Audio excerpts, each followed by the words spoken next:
This episode of the Pivot to Balance podcast is sponsored by Riverside.fm, the leading platform to record studio quality podcasts from anywhere. More than 70,000 other podcasts use Riverside, including myself, Gary Vee, Spotify, even the New York Times. What's amazing about Riverside is that when you're recording a podcast or remote interview, recording is independent of Wi-Fi stability, which is huge because content is recorded locally, which ensures reliable and uncompressed content quality. It is super intuitive and easy to use. Once your recording is done, you'll automatically be able to download separate audio and video tracks and edit your content with a few clicks. If you use social media, you also get magic clips from Riverside, which I love. So if you haven't tried Riverside yet, visit riverside.fm and use my code Akay15, which is AKAY15, to start recording studio quality sound and video and get 15% off a membership plan. Once again, it's riverside.fm.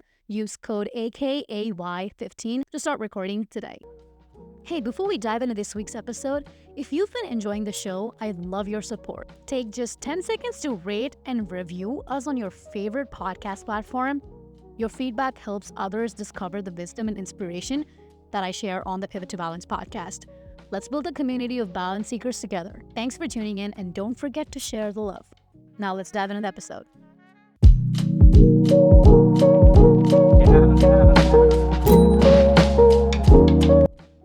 Hello and welcome to the Pivot to Balance podcast. I'm your host, Akay, and I hope you're doing well.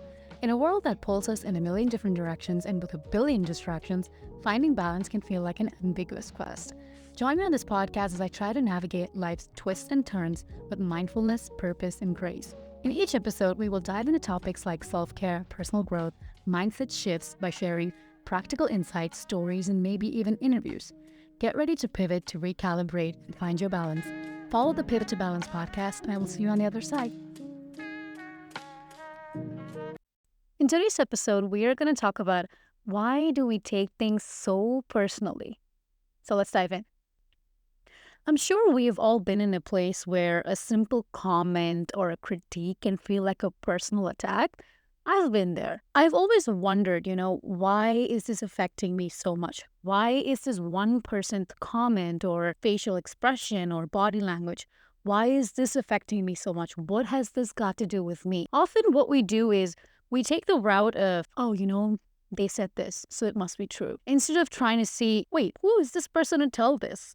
What credibility do they have to pass such a comment or have the body language or a critique? Being the overanalyzing person that I am, I went and explored this a little bit. I wanted to see the origins of this. And I started thinking, evolutionarily, our brains are wired to prioritize social connections because think about this, back in the day when we lived in caves, right? Social connections were essential for survival. If you're getting rejected by a group, that could mean danger because then you would have to survive in the forest all by yourself. But moving in packs, being a part of the community means that, you feel safe. You feel like you're a part of something, and if something bad were to happen, you've got people around you. I talked about it in the last episode too. Nobody can be alone because that's an instinct. It still influences our responses to today, who we are today. And we just tend to be in communities. We just tend to be around people. It's just what makes us feel safe. I also looked into this scientifically, and the brain's amygdala, our emotional response center, it often perceives social threats similar to physical threats. So if someone's saying, I don't think you are part of this group, or I don't think we want to be friends with you anymore or something, that means we're feeling criticized or we're feeling rejected. It triggers a fight or flight response that almost feels like a physical threat. Obviously, I've experienced this in my life before, right? I've had people tell me, hey, this is a certain aspect of you I don't like. And instead of taking that as an offensive statement, sometimes I've looked internally. I've thought about it in a way where, hey, is this something that I can work on? Is this something that I have frequently heard from people? And if yes, what can I do about it? If I feel like there's nothing that I can do, I will try to understand the person then. So instead of trying to blame someone else for their actions, first we need to understand why they're saying what they're saying from their point of view.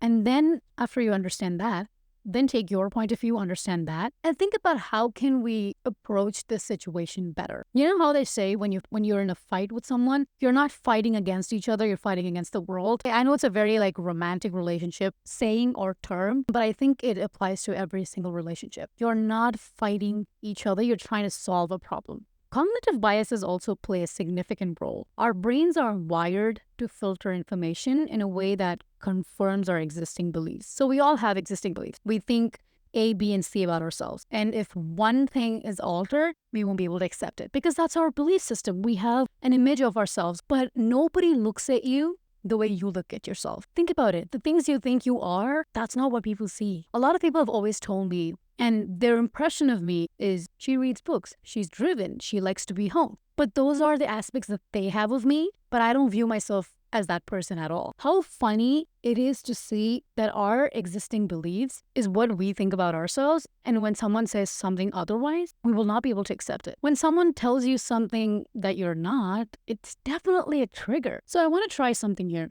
What if instead of being offended or being triggered, we try to understand these triggers? So triggers often stem from past experiences, insecurities, or unmet needs. So when we understand that, we might be able to see what evokes such strong reactions. Here are a couple things that I've tried and it has really helped me. It has helped me so much that for the past couple of years, I've had people tell me, hey, we're going to start this conversation. Please don't misunderstand me or take this the wrong way. This is an important conversation that we need to have. And like 99% of the time, I know exactly what I'm walking into. I know exactly what I think of myself. I know exactly what they're thinking of me and how to handle the situation. And it is so profound because I have such good self-awareness. It took me years to build that. Don't get me wrong. I spent a lot of time being offended by what people did, what people say.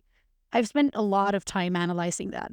But I think when you take a step back, when you do a couple of things that I've tried, it could work. The first thing is mindful reflection. When we are in an argument or when we have disagreement, the first thing we do is respond. We react. We do not think about things. I mean, that's just human nature, okay?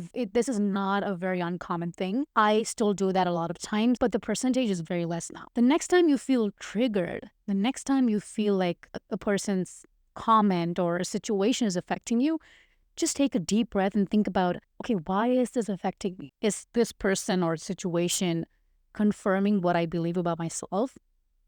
If yes, why is that triggering me?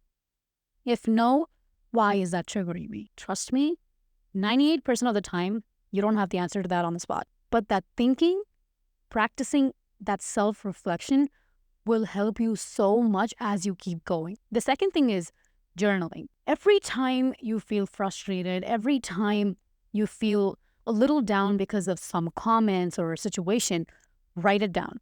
Because I cannot tell you the amount of times I've gone back to my journal and I've noticed myself describing the exact same situation with the exact same person or exact same topic. And I've thought to myself, so this is a pattern. So why is this a pattern? So I start writing stuff down, Let me know if you want journal prompts for that because I have used a few which has really helped me out.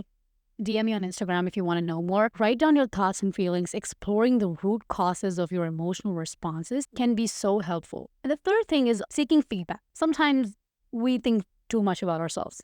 Okay, that's just a fact. We think we know everything. We think we understand ourselves 100%. If people tell me that they know themselves 100%, I will say bullshit. Because yes, you can have self-awareness, but you will still find parts of yourself that you don't understand. I still find parts of myself where I'm like, oh, so this is something I haven't explored yet. Good opportunity. Let me look at this now. I've only lived for 24 years. There are still so many years of lessons and self-awareness that I have to build, and I'm ready for it. So when you seek feedback outside, it can be a professional, it can be your parents, it can be your friends. But again, when it's someone you don't know, it makes much more sense because they don't have a formed opinion of you. They don't have any bias there. They won't try to coddle you there. They won't try to make you feel better. The entire job of seeking feedback is to improve yourself, is to make changes. If seeking feedback is not giving you what you want, definitely talk to an outsider that you can trust. The only way to stop taking things personally is to build so much self-awareness that I'm not saying that building self-awareness means you have all the answers. I mean that when you have self-awareness, you know exactly what you're supposed to do in that situation. So when something is triggering you, you will be able to recognize that it is actually triggering you. It is not about what am I going to do in this situation. It is about why is this affecting me? Imagine this. You're in a bubble, okay? Your bubble is who you are. When you're fighting with someone, you tend to leave that bubble because you just want to respond. You just want to defend yourself. You're trying to protect that bubble. But instead of getting out of that bubble, go back into it. Go back into it and see and think about it for a second there. Okay, so this is actually triggering me. I don't exactly understand why, but I know that I have to explore this. So right now, when I don't have the answers to everything, I cannot provide an answer to this other person. So I'm just going to walk away from this conversation, or I'm going to say, I need some time to think. Or I'm going to say, I need some time to think about this. That's how you handle conflict. That's how you don't take things personally. But also, when you have an emotional bond with someone, it can be a little tricky there. But again, practicing this can help you get a little bit better. So, by understanding your triggers, you can transform moments of offense into opportunities for growth. I really hope that this episode is helping you out because I've been wanting to do this episode for a long time now. It was one of the first things that I started working on and I wanted to share that. Please let me know if this was helpful. And that's all for today's episode. I hope you find it useful. Please feel free to reach out to me on Instagram. It's at Anusha RKAY. Of course, it's in the description. Go grab a cup of lemon water. I will see you in the next episode. Bye.